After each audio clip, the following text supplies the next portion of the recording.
పథకాలు సార్ అందిస్తున్నామండి. శ్రీనివాస్ గారు ఇప్పుడు దీని తర్వాత ఒకటి ఎపిసోడ్లో ఒక పార్ట్ జోగి రమేష్ జోగి బ్రదర్స్ అరెస్టు.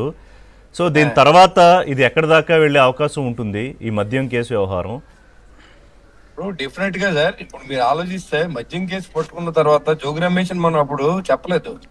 మీకు ఎంక్వైరీ ఆఫ్టర్ ఎంక్వైరీ దట్ ఆయన పేరు వచ్చినప్పుడు ఇప్పుడు ఆయన పేరు ఎందుకు వచ్చిందని ఇంకా చాలా మంది ఉన్నారు కదా. వైసీపీలో పెట్టాలంటే జగన్మోహన్ రెడ్డి పేరు మనం పెట్టొచ్చు కదా. ఇతను బచ్చా ఇప్పుడు నేను చెప్పాలంటే జోగి రమేష్ అనేవాడు ఒక బఫూన్ లో మాట్లాడతాడు. మీరు చూసారు లేదా? నీ సంగతి చూస్తా, ఏ పవన్ నీ సంగతి చూస్తా, ఏ చంద్రబాబు ఏంటి సార్ వీళ్ళు ఏంటి ఏమనుకున్నారు? వీళ్ళ నాయకుడేమో మేము వస్తే రఫా రఫా అంటాడు, పీకిలు కోసేస్తానంటాడు.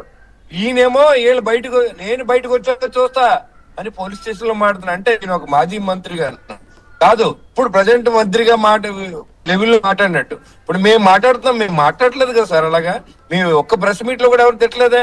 మీరు చూడండి, కావాలంటే ఎన్ని డిబేట్లు చేసాం చూడండి.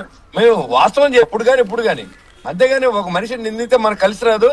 ఎవరైతే నిందించారో వాళ్ళందరూ తీవ్రమైన పనిష్మెంట్ ఉంటేనే గానీ కంట్రోల్ అవుతారు. ఇవాళ మనం తిట్టకూడదు వాళ్ళని, వాళ్ళు మనలో తిట్టకూడదు. రాజకీయంలో ఉన్నాం, మనం సేవ చేతకు వచ్చాం, అది మానేశారు. మేము వస్తే మీ సంగతి చూస్తాం.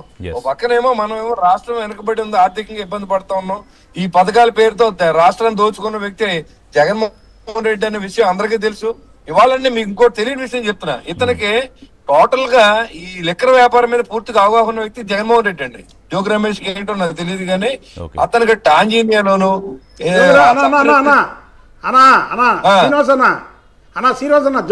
కూడా ఈ బ్రాందీ షాపులు ఇవన్నీ అసలు నడిపే వచ్చాడు ముందు రాజకీయాల్లోకి. ఓకే అంటే నాకు మీ జిల్లా కదా తమ్ముడు, నాకు యాక్చువల్ గా తెలియదు మాట్లాడి అలవాట్లేదు కానీ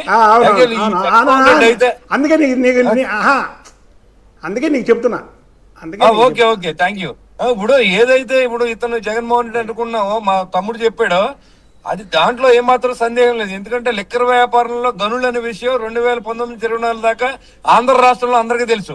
ఏ రకంగా దోచుకోవాలి, ఏ ఫ్యాక్టరీ ఎవరు లీజు తీసుకోవాలి, ఏ డిస్టిలరీ ఇవ్వకుండా ఒకే డిస్టిలరీలో మద్యాన్ని వాళ్ళు ఇష్టం వచ్చిన మద్యం నాసిరకం మద్యం ఎక్కువ రేటు కమ్మి ఆడుకున్న వ్యక్తి జగన్మోహన్ రెడ్డి.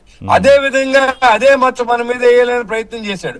యాక్చువల్ గా ఈ బిజినెస్ లన్నీ టాంజానియా, సౌత్ ఆఫ్రికాలో వీళ్ళకందరూ బాగా అలవాటు అండి ఈ వ్యాపారం.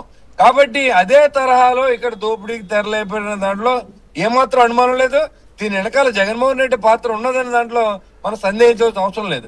ఎందుకంటే ఇప్పుడు ఏదో పోలీసుల్ని కాదు, వాళ్ళ పని వాళ్ళు చేస్తారు. వాళ్ళకి ఏవైతే ఆధారాలు దొరికాయో, వాళ్ళకున్న ఆదేశాలు ఉన్నాయో దాని ప్రకారం వెళ్తారు, అరెస్ట్ చేస్తారు, న్యాయమూర్తి ముందు ప్రవేశపెడతారు. ఈ పోలీసులను బెదిరించడము అంటే ఒక్కసారి కాదు. జగన్మోహన్ రెడ్డి గారు బట్టలోడు తీస్తానంటాడు, తాట తీస్తానంటాడు, సముద్రం అవతల ఉన్న వచ్చి తీసుకోవచ్చు. అందరూ అదే దారి. పోలీసు మరి ప్రభుత్వమే కదా వాళ్ళకి భరోసా ఇవ్వాలి. పోలీసులను అలా బెదిరిస్తున్నారు. నేను ఎంత హాస్పిటల్ దగ్గర వాళ్ళ అబ్బాయి దౌర్జన్యం, వాళ్ళని తీసుకొచ్చి తర్వాత ఎక్సైజ్ స్టేషన్ దగ్గర దాడి, ఎస్ఐ మీద బెదిరింపు.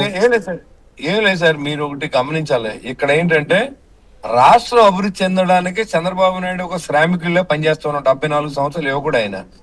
ఇది ఈయన ఎక్కడ స్థిరపడతాడో, దీన్ని అనిశ్చరపరచాలని ఆయన చేసే పరిస్థితులన్నీ మీకు తెలుసు. ఇప్పుడు చంద్రబాబు గారు ఏమంటారంటే మాతో అధికారులను గౌరవించండి, మనం వాళ్ళతో తప్పు చేయించొద్దు, మీరు చేయొద్దు, ఏ లెక్కర్ దాంట్లోకి మీరు ఎంటర్ అవ్వడానికి వీల్లేదు, ఏసీ దందాకి ఏ ఎమ్మెల్యేకి ఉన్నా సరే నేను టడాక్ట్ మీ మీద కట్టిస్తానని వార్నింగ్ ఇచ్చారు సార్ అందరికి. మీకు చెప్తున్నాను ఇప్పుడు రాష్ట్ర ప్రజలు తెలియాలనే ఉద్దేశంతో.